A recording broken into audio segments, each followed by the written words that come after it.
नमस्कार साथियों, आप लोग कैसे हैं। उम्मीद करते हैं स्वस्थ, मस्त और ज़बरदस्त होंगे। यूपीएसआई के प्रश्न पत्रों के सीरीज में प्रैक्टिस सेट आपके सामने हिंदी फिर से आज हम लोग लेकर आ गए हैं। तो हिंदी के प्रश्नों पे बातचीत करेंगे। आइए सबसे पहले प्रश्न की तरफ चलते हैं। इसमें सामान्य हिंदी में है, आपका भविष्य उज्जवल हो। आपका भविष्य उज्जवल हो, अर्थ की दृष्टि से वाक्य के भेद बताइए। अगर इसमें अर्थ के हिसाब से हम बात करें तो इसमें क्या यह प्रश्नवाचक है? इसमें कहीं प्रश्नवाचक का चिन्ह नहीं लगा है तो प्रश्नवाचक नहीं हो सकता है। क्या निषेधवाचक है? क्या नेगेटिव है? नहीं, नेगेटिव भी नहीं है। क्या आज्ञावाचक है? इसमें किसी को आज्ञा दिया जा रहा है कि मेरे लिए गिलास पानी लाओ, मेरे लिए पुस्तक लाओ, या कुछ भी इसमें आज्ञा जैसा कोई बात आपको दिखाई पड़ रहा है? नहीं पड़ रहा है। इसमें इच्छा जाहिर की जा रही है कि आपका भविष्य उज्जवल हो। हम इच्छा प्रकट करते हैं कि आपके भविष्य क्या हो? उज्जवल हो। और दूसरा है, निम्नलिखित में से कौन सा वाक्य कृत्यवाच्य है? कृत्यवाच्य का मतलब इसमें कर्ता प्रधान हो, इसमें कर्ता काम कर रहा हो। तो विकल्पों में आए देखा जाए, अध्यापक द्वारा विद्यार्थियों को पाठ पढ़ाया गया, क्या इसमें कर्ता मेन है? नहीं, अध्यापक ने विद्यार्थियों को पाठ पढ़ाया, ये मेन है। और दूसरा देखते हैं, अध्यापक ने विद्यार्थियों को पाठ पढ़वाया। पढ़वाया जैसा इसमें कोई शब्द नहीं है। अध्यापक द्वारा विद्यार्थियों से पाठ पढ़ा गया, यह भी सही नहीं है। तो इसमें क्या सही है? अध्यापक ने विद्यार्थियों को पाठ पढ़ाया। मतलब जो अध्यापक है वो इसमें क्या है? कर्ता है। अध्यापक क्या है? इसमें कर्ता है, मुख्य है। अगला है, ला और सा का उच्चारण स्थान किस स्थान से होता है? लगातार उच्चारण स्थान पे प्रश्न आपको लगातार देखने के मिलते हैं, इसलिए आप लोग उच्चारण स्थान वाले चैप्टर को भली भांति ठीक प्रकार से आप उसको तैयार कर लीजिए। ला और सा का उच्चारण स्थान क्या है? दंत है। संस्कृत में भी सूत्र है लितु लसानाम दंता, तो इसमें ला और सा का उच्चारण स्थान क्या है? दंत है। दिए गए विकल्पों में से रिक्त स्थान के लिए सही विकल्प बताइए। आदि कवि ने संस्कृत में रामायण की रचना की, तो इसमें वाल्मीकि ने की। वाल्मीकि चारों जगह लिखा हुआ है, लेकिन इसमें आपको वर्तनी बताना है कि किसकी वर्तनी एकदम सही है। चलिए बताइए, वर्तनी किसकी एकदम सही है? पहले वाले ऑप्शन की वर्तनी एकदम से सही लिखा हुआ है। क्या लिखा हुआ? वाल्मीकि। बिल्कुल सेम इधर भी तो लिखा हुआ है वाल्मीकि। चलिए, ये दोनों गलत है और शायद प्रिंटिंग में दोनों सेम ही लिख गया है, तो ये स्पेलिंग आपका क्या है? पहला वाला एकदम सही है। पहला वाला आपका एकदम सही है, चाहे चौथा पहला एकदम सेम लिखा, कुछ अंतर तो लग नहीं रहा है। चलिए ठीक है, आगे देखिए। अगला प्रश्न आपके सामने है, स्वरों का उच्चारण स्थान। स्वर जो होते हैं उनका उच्चारण क्या व्यंजन की सहायता से बोले जाते हैं? स्वर क्या व्यंजन की सहायता से बोले जाते हैं? नहीं। अनुस्वार की सहायता से बोले जाते हैं? नहीं। अनुनासिक की सहायता से बोले जाते हैं? नहीं। स्वर बिना किसी की सहायता से बोले जाते हैं। स्वर के बारे में कहा गया, स्वयं राजन्ते इति स्वरा, जो बिना किसी के सहायता से बोले जाएं, अर्थात जो स्वतंत्र रूप से बोले जा सके, वो क्या है? वो स्वर हैं। बिना किसी की सहायता से बोले जाते हैं, वो स्वर कहलाते हैं। जिस भाषा का अनुवाद किया जाता है उसको क्या कहते हैं? वो स्रोत होगी। स्रोत भाषा है, ना कि मानक भाषा है, ना लक्ष्य भाषा है, ना माध्यम भाषा है। वो क्या है? स्रोत है। ये इसमें पढ़ना है, उसके बाद में पढ़ करके इसका उत्तर बताना है आपको। इसमें आप देखिए, इसमें लिखा है, नम्रता ही स्वतंत्रता की माता है। लोग भ्रमवश अहंकार को इसकी माता समझ बैठते हैं। अहंकार को इसकी माता समझ बैठते हैं। वह उसकी सौतेली माता है जो उसका सत्यानाश करती है, चाहे वह संबंध ठीक हो या ना हो। इस बात को सब लोग मानते हैं कि आत्म संस्कार के लिए थोड़ी बहुत मानसिक स्वतंत्रता आवश्यक है, चाहे उस स्वतंत्रता में अभिमान और नम्रता दोनों का मेल हो, और चाहे वह नम्रता ही सेवा उत्पन्न हो। या निश्चित है, जो मनुष्य मर्यादा पूर्वक जीवन व्यतीत करना चाहता है उसके लिए वह क्या गुण अनिवार्य है। अपठित गद्यांश के आधार पर बताइए, स्वतंत्रता की माता कौन है? स्वतंत्रता की माता कौन है? स्वतंत्रता की माता कौन है? नम्रता है। स्वतंत्रता की माता कौन है? नम्रता है। चलिए नेक्स्ट प्रश्न की तरफ चलेंगे। इसी गद्यांश के आधार पे अगला प्रश्न हम लोग देखेंगे। अगला प्रश्न है, स्वतंत्रता की सौतेली माँ कौन है? स्वतंत्रता की सौतेली माँ कौन है? अहंकार है। कौन है? अहंकार है। अभी आपने पैराग्राफ में देखा, मैं फिर से दिखा देता हूं एक बार आपको। पैराग्राफ में आपने अभी देखा, लोग भ्रमवश अहंकार को इसकी माता समझ बैठते हैं। स्वतंत्रता की माता को अहंकारवश क्या समझ बैठते हैं? इसकी माता समझ बैठते। वहीं पर स्वतंत्रता की सौतेली माँ कौन है? तो स्वतंत्रता की सौतेली माँ अहंकार है। कौन है? अहंकार है। ना क्रोध है, ना नम्रता है, ना योग्यता है। आत्म संस्कार के लिए क्या आवश्यक है? आत्म संस्कार के लिए क्या मानसिक स्वतंत्रता आवश्यक है? जी बिल्कुल आवश्यक है। राजनीतिक जरूरी नहीं है, आर्थिक जरूरी नहीं है और भौगोलिक स्वतंत्रता जरूरी नहीं है। आत्म संस्कार के लिए आवश्यक है, आप पैराग्राफ पे भी देख सकते हो। आत्म संस्कार के लिए आवश्यक है, आत्म संस्कार के लिए आवश्यक है। देखिए इसमें लिखा होगा आत्म संस्कार के लिए थोड़ी बहुत मानसिक स्वतंत्रता आवश्यक है। क्या आवश्यक है? मानसिक स्वतंत्रता आवश्यक है। चलिए ये मानसिक स्वतंत्रता आवश्यक है, ये प्रश्न आपका एकदम सही है। आगे 10 नंबर क्वेश्चन पे हम लोग चलते हैं।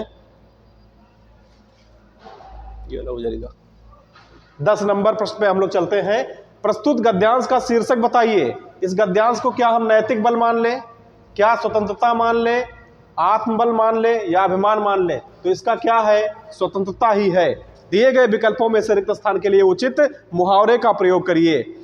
मुहावरा है पुलिस को देखकर चोर क्या हो गया। बहुत दिनों से आप लोग सुन रहे होंगे पुलिस को देख करके चोर क्या हो जाते हैं? 9 2 11 हो जाते हैं, अर्थात भाग जाते हैं। अंगूठा दिखाना का मतलब होता है मौके पर धोखा देना। अंधे की लकड़ी का मतलब होता है सहारा, आंख का तारा होना, बुढ़ापे का सहारा। चलिए आगे अब हम अगला प्रश्न देखेंगे। इसी क्रम में अगला प्रश्न आपके स्क्रीन पे है। निम्नलिखित शब्दों में से कौन सा सूर्य का पर्यायवाची नहीं है? तो सूर्य का पर्यायवाची दिवाकर है, बिल्कुल है। प्रभाकर है, भास्कर है। सुधाकर उसकी पर्यायवाची नहीं है। सुधाकर किसकी पर्यायवाची है? ये चंद्रमा की पर्यायवाची होती है। किसकी? चंद्रमा की।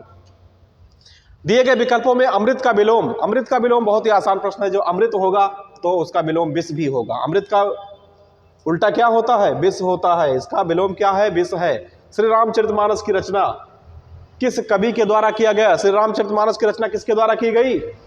कबीरदास के द्वारा नहीं, सूरदास के द्वारा नहीं, मीराबाई के द्वारा भी नहीं, तुलसीदास जी के द्वारा की गई। माता पिता दोनों प्रसन्न थे इस वाक्य में। माता पिता के मध्य में लगने वाला जो यहाँ पर चिन्ह है उसको क्या कहते हो?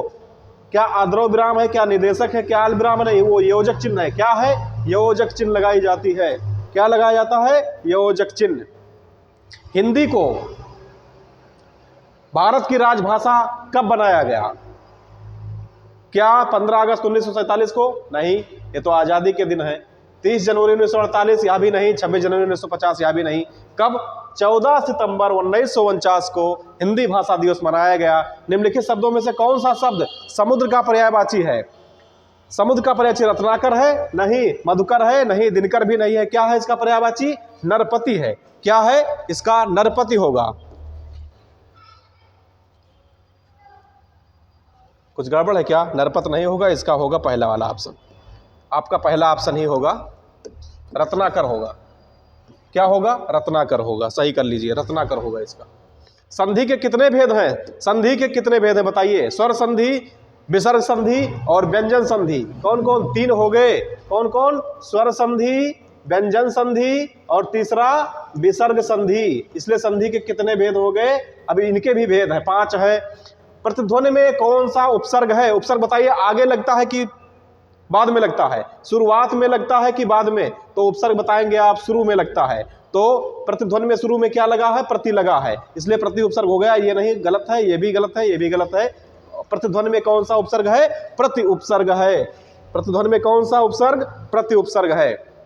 कारज, बहुत बढ़िया प्रश्न आपके सामने है। कारज किस प्रकार का शब्द है? कमेंट करके जरा बताइए आप लोग। कारज, कारज क्या तत्सम है? क्या पूर्ण रूप से संस्कृत है? या तत्सम का बताया था, तत् धन सम, संस्कृत के बिल्कुल सेम जैसे।